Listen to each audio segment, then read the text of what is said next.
Today, I'll be discussing the book Right Kind of Wrong, which was selected for the Financial Times 2023 of Best Business Books. It's authored by Harvard Business School professor Amy Edmondson. What is failure? The book defines it as anything that deviates from the expected ideal outcome. For instance, if an athlete aiming for a gold medal only wins silver, it's still considered a failure. Other examples, ranging from burnt dishes to company bankruptcies, sinking ships, and financial crises, naturally fall under the category of failure. No one likes failure, but people often say, failure is the mother of success. Is failure truly the mother of success? Not necessarily, especially when we can't learn from failure, rendering it meaningless. This book reminds us that learning from failure is much harder than we imagine. It goes against human nature. Even if we are willing to learn from failure, we often don't know what to learn or how to learn. In other words, learning from failure is a skill in itself that needs to be learned. This is the main focus of the book, how to learn from failure to become stronger. Let's first discuss why it's so difficult to learn from failure. Why is it so difficult to learn from failure? The first reason is that we have an aversion to failure. This might seem obvious, but humans often overreact to failure, which is instinctual and uncontrollable. One of the author's friends shared a minor incident from his life. He was driving his 3-year-old child to school. He was hurrying down a narrow street when he collided with another car. Not even a second after the crash, his child raised his head and shouted, "Dad, I didn't do anything." Of course, we know that a 3-year-old in the back seat had nothing to do with the accident. The author's friend wasn't a strict parent. But even a child that young inherently abhors making mistakes or failing. This is exactly what the famous behavioral economist Daniel Kahneman referred to as loss aversion in human nature. For ancient humans, unexpected losses or failures could mean a threat to life. Moreover, our aversion to failure treats major and minor failures equally. Just because it's a minor failure doesn't mean we're willing to accept it. This aversion to failure closes our minds, preventing us from learning from failure. The author shared a personal story. He still remembers the shame he felt in high school when he didn't make the basketball team. The day after the tryouts, the coach posted 2 lists. One listed the names of those accepted to the team, including many of his friends, while the other listed those who weren't, and he was the only one on that list. He felt extremely embarrassed and ashamed. He hated this rejection, so he didn't want to analyze why he didn't make the team or where his skills were lacking. He resisted learning from it. I don't know if you remember, but in the book The Brain Rules for Productivity, it mentions 2 states the brain can be in when faced with something new: approach and avoidance. The approach state is open and conducive to absorbing new information, while the avoidance state is not conducive to learning or cooperation. Our aversion to failure instantly switches our brains to the avoidance state, preventing us from learning from failure.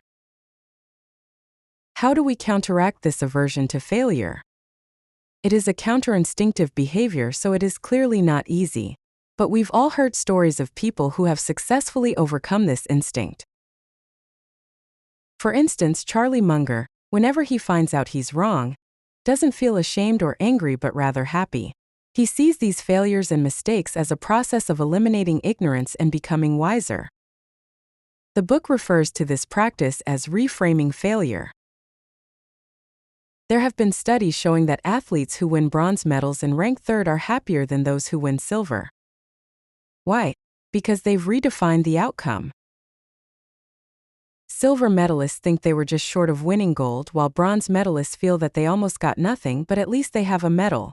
This is reframing the outcome and redefining failure as a gain. It's a technique psychologists have found to be the most effective way to overcome our spontaneous aversion to failure and improve our quality of life. The NASA once conducted an experiment with 50,000 people. They divided them into 2 groups and had them try programming. Along the way, whenever they failed, they'd receive a prompt message. The first group received the message, "You have failed. Please try again." The second group received a slightly different message, "You have failed. You have lost 5 points. You now have 195 points. Please try again. This small difference led to a significant discrepancy. The first group tried to solve the coding problem an average of 12 times, with a success rate of 68%. The second group tried only 5 times on average, with a success rate of 52%.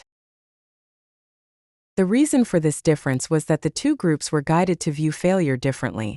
For the first group, failure was an opportunity for another chance, whereas for the second group, it meant punishment and loss. Rob, who organized this experiment, concluded that what ultimately influences the success rate is not the number of failures but how one defines failure.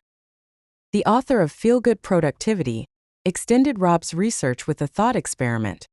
What if participants gained 5 points for each failure instead of losing them? Perhaps the success rate would be even higher. He suggested that if we approach failure with an experimental mindset, it becomes just as valuable as success because it generates new information. For those who excel at reframing failure, failure is never just a failure. It's an invitation to try something new, a gateway to new knowledge. This isn't just self-comfort. It's about breaking the brain's avoidance state, and is the first step to truly learning from failure. Interpersonal fear. Moving on to the second reason that prevents us from learning from failure, interpersonal fear. This is the fear that failure will make us look bad in the eyes of others, causing us to be rejected by the group. This is a deeply rooted fear in our human nature. In ancient times, being rejected by the tribe could mean facing death. Even today, our brains still can't distinguish between the fear of social rejection and the fear of a life-threatening situation. When we think of being excluded by a group, our brain experiences the same fear as when we see a bus speeding toward us on the street. Research has shown that the brain circuits that process social pain overlap with those that process physical pain. Further, this fear shifts us to the avoidance state, hindering our ability to learn new things. Moreover, fear consumes physiological resources, diverting some of the brain's resources responsible for working memory and processing new information. In short, when we're afraid, it's difficult to learn well, especially from failure. How can we alleviate this interpersonal fear? We can hardly do it alone. The author's research suggests that creating psychological safety within organizations is crucial, providing an environment where people don't fear being ostracized for making mistakes. In the author's research, he collected ample evidence showing that in contexts where teamwork, problem-solving, or innovation are required, psychological safety is crucial for enhancing effectiveness. These studies date back over 30 years. At the time, the author wanted to study the correlation between error rates and team efficiency in hospitals.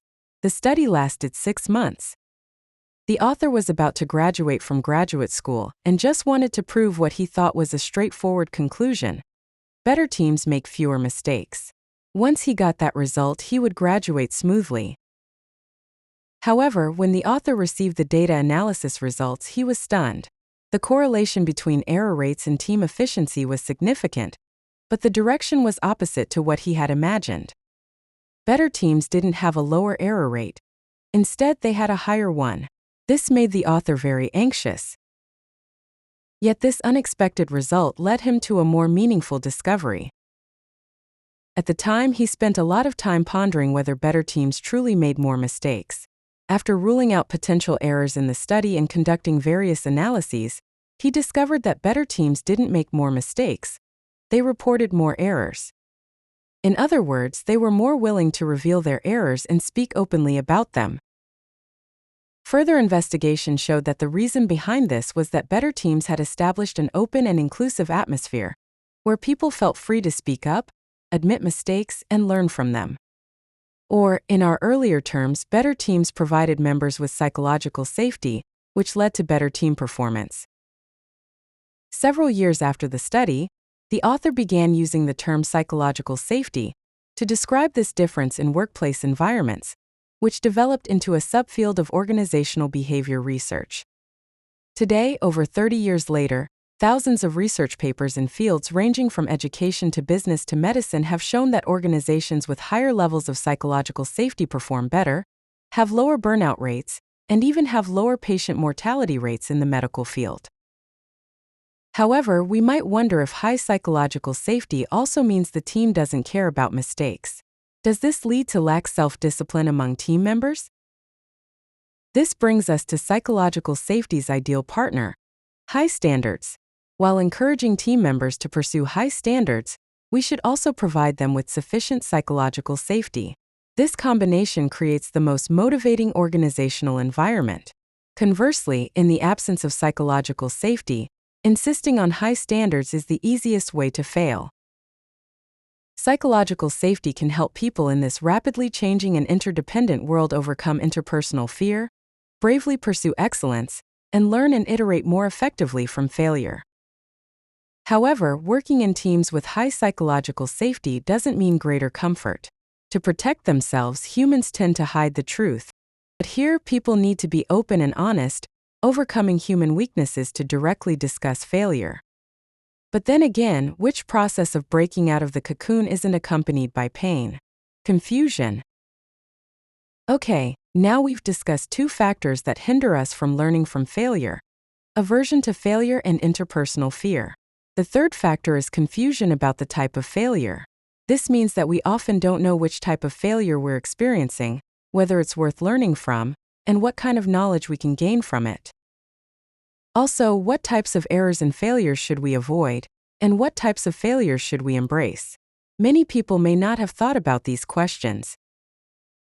For example, in Silicon Valley startups, the mantra of celebrating failure is popular: fail fast, fail often. But if you're on a car assembly line, is frequent and rapid failure worth celebrating? Certainly not. So even failures have different types. This book categorizes failures into 3 types: good failures, basic failures, and complex failures. The causes of these 3 types of failures differ, and how we should treat them and what we can learn from them also differ. Let's categorize and discuss them. Good failures, intelligent failures. The first type is called good failures, which the book refers to as the right kind of wrong. The book sometimes also calls it intelligent failure, pointing to the same idea: failures that help us learn and grow, and are worth celebrating. How do we determine if a failure is a good failure? The book provides 4 key criteria. It happens in a new domain. It helps us move toward an ideal goal, such as providing new information, new relationships, or new opportunities. It is driven by a hypothesis. The failure is as small as possible. This might sound a bit complicated, but we can think of a typical example: scientific experiments. For example, we know Thomas Edison tried thousands of different materials to find a suitable filament for light bulbs. After trying more than 2,000 unsuitable materials, his assistant complained, "All our efforts have been in vain." But Edison replied, "We have learned a lot. We now know that over 2,000 materials are not suitable for filaments." Similarly, during his battery development, he reportedly said, "I haven't failed. I've just found 10,000 ways that won't work." Edison's experience exemplifies what the book calls good failure. Firstly, it happened in a new, exploratory domain. Secondly, it was moving toward an ideal goal, with each attempt providing new information. Thirdly, it was hypothesis-driven. In research and experiments, a fundamental approach is to propose a hypothesis and then verify it through empirical research. In Edison's case, the hypothesis was that this material might work, which he tested through experiments. Lastly, the failure was as small as possible. In the filament example, this is evident, as each experiment didn't require significant costs. The fail-fast concept and the common practice of tech and product companies to develop a minimum viable product to validate ideas are all about keeping failures as small as possible. Many companies are attentive to this. For instance, Alphabet, Google's parent company, encourages teams to innovate and also to abandon their ideas once evidence of failure appears. After abandoning them, the company celebrates and people often get promoted and rewarded for cutting losses in time. Pharmaceutical company Merck introduced a project termination fee, rewarding researchers for ending failed projects promptly and moving on to new ideas. Another pharmaceutical company, Eli Lilly, introduced failure parties as early as the 1990s to encourage scientists to admit failures in time and free up resources for the next steps. Earlier, we mentioned four criteria for determining whether a failure is a good failure. If it meets these criteria, we shouldn't regret it but should instead be pleased because it offers a valuable learning opportunity. Let's recall the author's example of not making the basketball team. It actually met the criteria for a good failure. It occurred in a new field for the author, had a worthwhile opportunity, and verified the author's previous hypothesis: my skills are good enough to make the basketball team. Moreover, the failure was minor and didn't significantly impact the author. This could have been a good failure, a valuable learning opportunity, but the author's aversion to failure led him to waste the opportunity, making this failure meaningless. So whether a failure becomes a good failure depends on our attitude towards it. The book identifies 3 wrong attitudes and suggests corresponding correct actions. The first wrong attitude is skipping analysis, simply saying, "Well, I'll try harder next time." This involves no reflection at all. The right approach should be to review what went wrong and what factors led to it.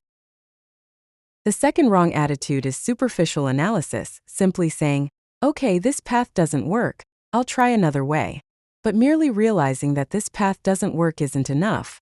One must also understand why it doesn't. For example, if Edison had just eliminated an option each time his filament tests failed, his efficiency would have been very low.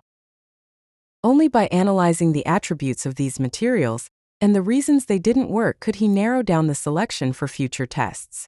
In other words, the cause of this failure should guide the next step. The third wrong attitude is selfish analysis. Some people say, "It's not my fault, I did everything right, it was so-and-so who screwed up." This approach of entirely absolving oneself makes it impossible to learn anything from failure. The right attitude is to thoroughly understand and analyze how much one's own factors contributed to the failure. Whether large or small, they must be clarified. Basic failures. We have discussed good failures. The next type is basic failures, akin to what we often call low-level mistakes.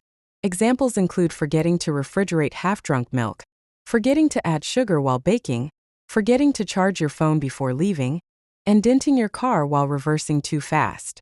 These are basic failures. Basic failures have 2 characteristics. They occur in known, familiar fields, and they often have a single cause. The examples we just mentioned might make you think basic failures are just minor mistakes. But they aren't. Sometimes basic failures lead to huge, catastrophic consequences. In August 2020, the largest bank loss case in history occurred.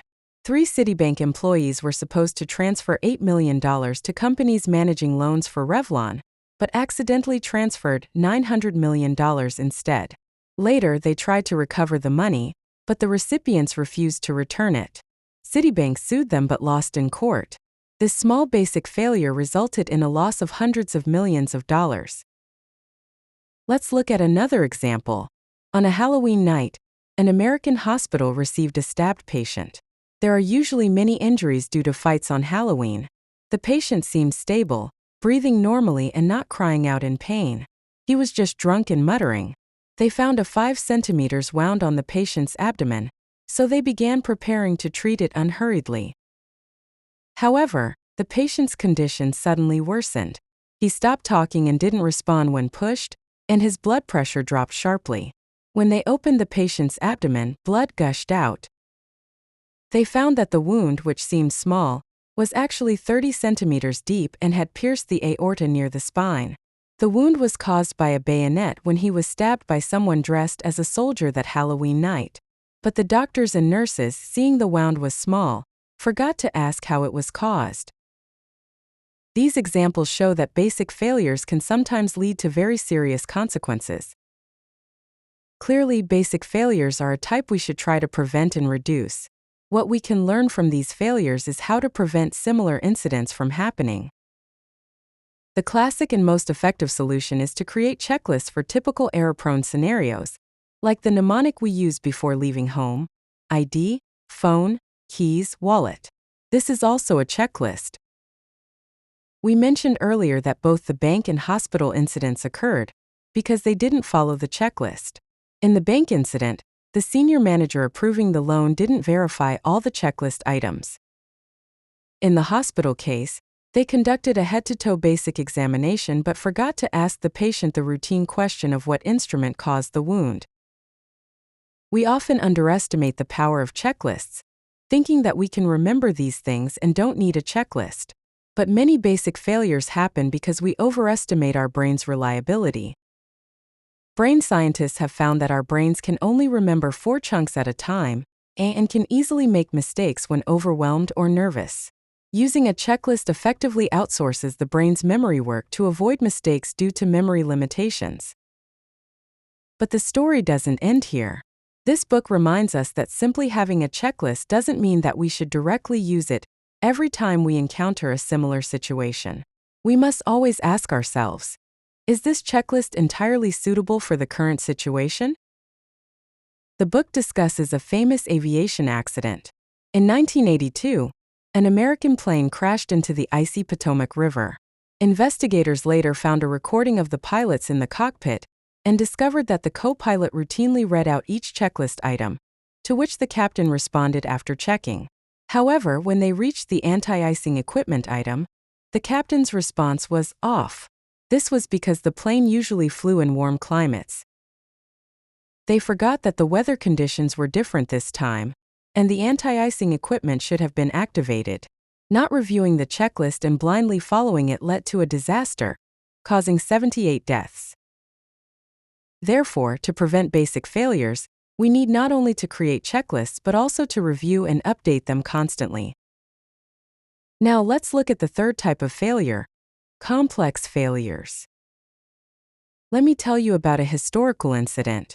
One night in March 1967, a supertanker carrying approximately 119,000 tons of crude oil was sailing on the sea. At dawn, the first officer woke up the captain to report that the current and wind had pushed the ship off course, so he adjusted the ship's direction. The captain was angry that the first officer had changed course without permission and wanted to return to the original course. Although they would pass a dangerous place called Seven Stones Reef on the way, the captain estimated that it should be safe if they were careful. Unexpectedly, 2 things happened in succession. First, 2 lobster boats suddenly appeared, blocking the ship's path. Second, a mechanical failure on the helm caused a delay in turning. This series of events led to the ship hitting the reef at full speed that morning, tearing open 14 cargo tanks and causing 13 million gallons of devastating oil to spill, the largest oil spill in British history. This was a classic example of a complex failure. Complex failures have several characteristics. They occur in familiar environments, unlike good failures that occur in exploratory environments. They happen in complex systems where multiple factors interact, and the causes of complex failures, unlike simple failures, often involve multiple reasons and a series of unexpected events. Similar to the oil spill, other examples include the collapse of a building, the failure of a large IT system, and a financial crisis, all of which are often complex failures. Scholars have proposed a Swiss cheese model to describe failures in complex systems. Each hole in the Swiss cheese can be seen as a defect in a complex system. Usually, the holes are dispersed and limited, but occasionally, they align to form a tunnel. This means that a series of defects merge, piercing the cheese. This is the moment a complex failure occurs. Today, you can still see small Swiss cheese models in the offices of some hospital supervisors. They remind everyone that complex systems can fail, so we must be alert to early signals and hit the pause button before disaster strikes. This is the common lesson we can learn from complex failures. First, pay attention to early warnings. For example, in 2021, the collapse of Champlain Towers South, one of the deadliest engineering failures in U.S. history, claimed 92 lives. This too was a complex failure. It's hard to pinpoint a single culprit. The geological environment, developers, owners, government, and climate change all seem to have some responsibility. But before the building collapsed, it had shown signs. An engineer inspecting the building saw erosion and small cracks, but this signal was ambiguous. Could cause problems, but it might not. To prevent complex failures, we must pay attention to these early warnings, even if they are ambiguous. The book also reminds us to welcome false alarms. We've all heard the story of the boy who cried wolf. Many people say it teaches children not to lie, but the author believes it contains another message. Unless you're sure a warning is real, don't cry out. But the author thinks this is wrong. If we want to prevent complex failures, we should encourage the shepherd boy to cry out whenever he suspects a wolf, and we should value each of his cries. Like how any worker in a Toyota factory can pull the and cord to report risks before a product fails. Even if only 1 out of 12 cord pulls actually indicates a problem, we shouldn't say the other 11 warnings aren't worth it. Later, Amazon also adopted this and cord mechanism to prevent fatal product issues. How can we apply this idea to teams or families? It's simple. Encourage members to speak up about their concerns and encourage them to take the risk of speaking up even when unsure, valuing every weak signal. This is like how smoke detection before a fire is as worthy of praise as firefighting afterward. Conclusion. These are the key points from this book that I wanted to share with you. How can we make failure help us become stronger? The book's answer is to welcome good failures, prevent basic failures, and beware of complex failures, and most importantly, don't fear failure. As we discussed today, every failure is an opportunity to add value to our future lives, as long as we can seize it. That's the essence of this book. You can click the description below the video to find the link to the book. Welcome to read it. You can also share this book with your friends. If you like the content of Daily Book Dive, click the subscribe button to stay updated. Your encouragement helps us continue bringing book essence to our community. Congratulations, you've finished another book.